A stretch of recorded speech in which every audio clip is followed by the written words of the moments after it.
भारत की न्यायिक व्यवस्था कितनी घटिया हो चुकी है, कितनी सड़ गई है, इसका एक उदाहरण है।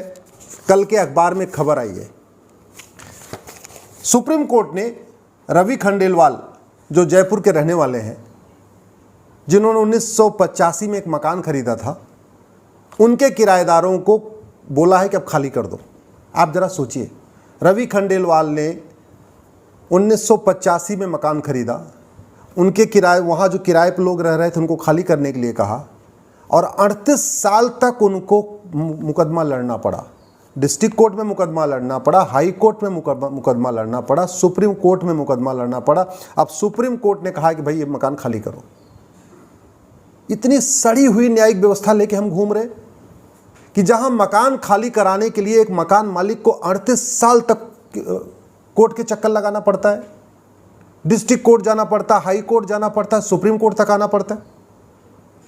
जितने का बेचारा मकान खरीदा होगा उतना तो 38 साल में पैसा लगा दिया मुकदमा लड़ने में, तो एक तरीके से उसका मकान तो जस्ट डबल हो गया, एक तरीके से 2 गुना के पैसे में खरीदना पड़ गया। और कितना मेंटल हरेसमेंट, 38 साल तक, अगर साल में 10-10 तारीख पड़ी होगी तो यानी 380 तारीख, लगभग 400 तारीख मिलने के बाद जाके मकान खाली हुआ है। ऐसे अनगिनत एग्जाम्पल है। जौनपुर में एक विजय कुमार है, वो भी 1985 से मुकदमा लड़ रहे हैं। आज तक यही नहीं फाइनल हुआ कि कौन सी वसीयत असली है, कौन सी वसीयत नकली है। पंचकुला में कर्नल कबोत्रा, जिन्होंने पाकिस्तान के खिलाफ युद्ध किया था 1971 में और घायल हो गए तो उनको रिटायर कर दिया गया था, उनके घर पे किसी व्यक्ति ने कब्जा कर लिया है और अब उसको हटवा नहीं पा रहे। एक कर्नल जो पाकिस्तान के साथ इतनी मजबूती के साथ लड़ा और घायल हो गया, रिटायर हो गया, आज वो कोर्ट के चक्कर लगा रहा है। और अभी मुकदमा डिस्ट्रिक्ट कोर्ट में है, जौनपुर वाला मुकदमा भी डिस्ट्रिक्ट कोर्ट में है, पंचकुला वाला मुकदमा भी डिस्ट्रिक्ट कोर्ट में है। सोचिए जरा, अभी उसके बाद हाई कोर्ट, फिर सुप्रीम कोर्ट। ये क्या बना रखा है हमने? हम क्यों नहीं इस अंग्रेजी न्यायिक व्यवस्था को खत्म कर रहे हैं? हम क्यों नहीं सड़े हुए कानूनों को खत्म कर रहे हैं? हमारे वैज्ञानिकों ने चंद्रयान बना दिया, चंद्रमा पे चले गए, मंगल पे चले गए, अग्नि मिसाइल बना लिया। हमारे वैज्ञानिकों ने कोविड की वैक्सीन बना दिया 6 महीने के अंदर। और हमारी सरकारें इतनी नाकाम हो गई हैं, हमारे सांसद इतने नाकारा हो चुके हैं कि आज भी 1860 का इंडियन पिनल कोड चल रहा है, 1861 का पुलिस एक्ट चल रहा है, 1863 का इंडाउमेंट एक्ट चल रहा है, 1872 का एविडेंस एक्ट चल रहा है, 1908 का सिविल प्रोसीजर कोड चल रहा है। क्या इस देश में जज नहीं है, रिटायर्ड जज, कि कम से कम जिनको बुला के एक बार उनकी ओपिनियन लिया जाए कि भैया ये बताओ हमें स्पीडी जस्टिस सिस्टम कैसे, क्या क्या करना है, क्या क्या बदलाव करना है, बताइए। इस देश में हजारों की संख्या में रिटायर्ड आईएएस हैं, रिटायर्ड आईपीएस हैं, रिटायर्ड जज हैं,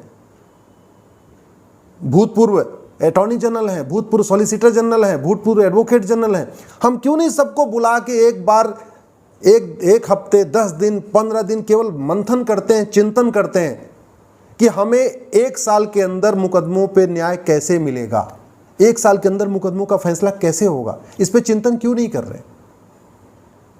और चंद्रयान बनाने की लागत आती है, पैसा खर्च होता है, हाईवे बनाने की लागत आती है, एक्सप्रेसवे बनाने की लागत आती है, स्कूल बनाने में पैसा खर्च होता है, हॉस्पिटल बनाने में पैसा खर्च होता है। ऐसा कोई काम नहीं जो सरकारी काम है जिसमें पैसा खर्च नहीं होता है। और पैसा किसका? टैक्स पेयर का। टैक्स पेयर का हजारों करोड़ रुपए हर साल खर्च हो रहा है, हर काम हो रहा है। लेकिन कानून जो मुफ्त में बदला जा सकता है, जिसकी कोई लागत नहीं है, अगर सरकार एक बार एक पब्लिक को डिक्लेयर कर दे कि जो जो लोग पुलिस रिफॉर्म पे काम करना चाहते हैं अपना नाम दे, मैं गारंटी के साथ कहता हूं सब कम से कम 1000 आदमी ऐसे हैं जो मुफ्त में पुलिस रिफॉर्म के लिए आगे आएंगे, अपनी अपनी सलाह देंगे। अगर सरकार एक बार ओपनली कह ले कि भाई हमको जुडिशियल सिस्टम ठीक करना है, हमारे पास हजारों की संख्या में रिटायर्ड आईएएस, रिटायर्ड आईपीएस, अच्छे वकील, कॉन्स्टिट्यूशन एक्सपर्ट, लॉ एक्सपर्ट, जजेस ऐसे हैं जो मुफ्त में जुडिशियल रिफॉर्म पे काम करने के लिए तैयार हैं, अपनी ओपिनियन देने के लिए तैयार हैं, ड्राफ्ट बना के देने के लिए तैयार हैं, पुराने कानूनों में क्या क्या खामियां हैं उसको बताने के लिए तैयार है, नया कानून में क्या सुधार संशोधन होना चाहिए वो बताने के लिए तैयार है। फिर जुडिशियल रिफॉर्म पे काम क्यों नहीं हो रहा है? इलेक्शन, हमारी चुनावी व्यवस्था सड़ चुकी है। गुंडे, बदमाश, माफिया, खनन mafia, mining mafia, drug smuggler संसद में पहुंच रहे हैं, विधानसभा में पहुंच रहे हैं, एमएलए बन रहे हैं, एमएलसी बन रहे हैं, लोकसभा जा रहे हैं, राज्यसभा जा रहे हैं। हम क्यों नहीं अपने देश के बुद्धिजीवियों का उपयोग करते हैं कि एक ऐसी हम इलेक्शन सिस्टम बनाएं, इलेक्शन के कानूनों में जितने भी खामियां उनको दूर करें, जिससे अच्छे लोग संसद विधानसभा में पहुंच सके। एडमिनिस्ट्रेटिव व्यवस्था हमारी सड़ चुकी है। जो लेखपाल है, पटवारी है, चपरासी है तहसील का, वो भी अच्छे अच्छे लोगों को धमकाता रहता है, तारीख पे तारीख मिलती रहती है। ईमानदार आदमी थाने जाने से डरता है, ईमानदार आदमी तहसील में जाने से डरता है, उसको उसके घर पे जमीन पे कब्जा हो जाता है, वो तहसील जाने से डरता है कि तहसील क्या जाए, इससे अच्छा है कुछ जैसे भी हो यहीं अपना कंप्रोमाइज कर लो। आखिर इस देश में ईमानदारों के लिए रहने के लिए जगह बची है क्या? खनन माफिया आराम से रह रहे हैं, लैंड माफिया आराम से रह रहे हैं, ड्रग माफिया आराम से रह रहे हैं, माइनिंग माफिया आराम से रह रहे हैं, घूसखोर, जमाखोर, मिलावटखोर आराम से अपना धंधा व्यापार कर रहे हैं, कालाबाजारी आज भी हो रही है, नशा तस्करी आज भी हो रही है, मानव तस्करी आज भी हो रही है, सोना तस्करी आज भी हो रही है, धर्मांतरण आज भी हो रहा है, घुसपैठ आज भी हो रही है, जिहाद आज भी हो रहा है, मजहबी उन्माद आज भी हो रहा है, पूर्वोत्तर में जल रहा है, मणिपुर जल रहा है, कश्मीर में अलगाववादी आज भी अपना काम कर रहे हैं। इसका इलाज कानून है। न अच्छे भाषण से व्यवस्था बदलेगी। जज कितनी अच्छी अच्छी बात कर लें, चाहे चीफ जस्टिस ऑफ इंडिया हो या हाई कोर्ट के जज हो, बड़ी अच्छी अच्छी बात कर लें, लेकिन मुकदमा तभी जल्दी निपटेगा जब भारत में एक जुडिशियल चार्टर लागू होगा।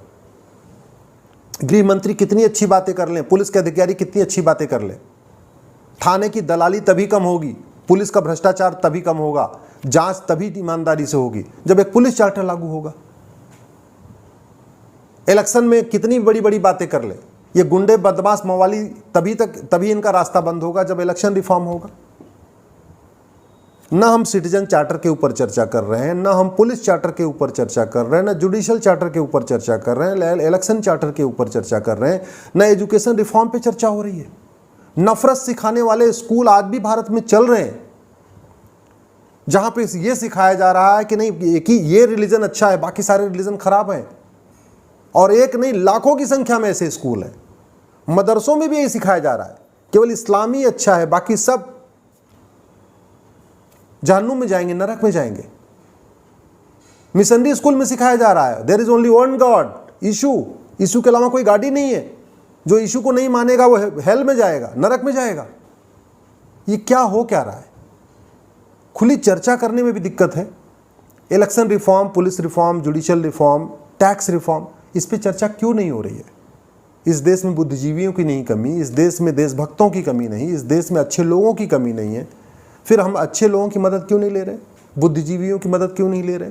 Retired IAS, retired IPS, retired जजेस जो अच्छा काम करना चाहते हैं उनकी मदद क्यों नहीं ले रहे? मैं प्रधानमंत्री से निवेदन करता हूँ, प्लीज़ पुलिस चार्टर लागू करिए, जुडिशियल चार्टर लागू करिए, इलेक्शन चार्टर लागू करिए, सिटीजन चार्टर लागू करिए और एजुकेशन चार्टर लागू करिए। घटिया कानूनों को बदलिए, पुलिस रिफॉर्म करिए, जुडिशियल रिफॉर्म करिए, एडमिनिस्ट्रेटिव रिफॉर्म करिए, इलेक्शन रिफॉर्म करिए। न्यायिक व्यवस्था सड़ गई है। ये रवि खंडेलवाल तो अकेले हैं जिनको 38 साल के बाद न्याय मिल गया।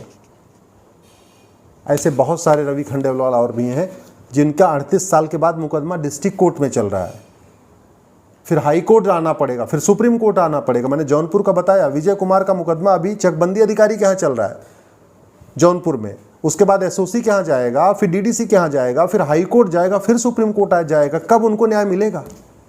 कुछ आप इस पर करिए ज़रूर।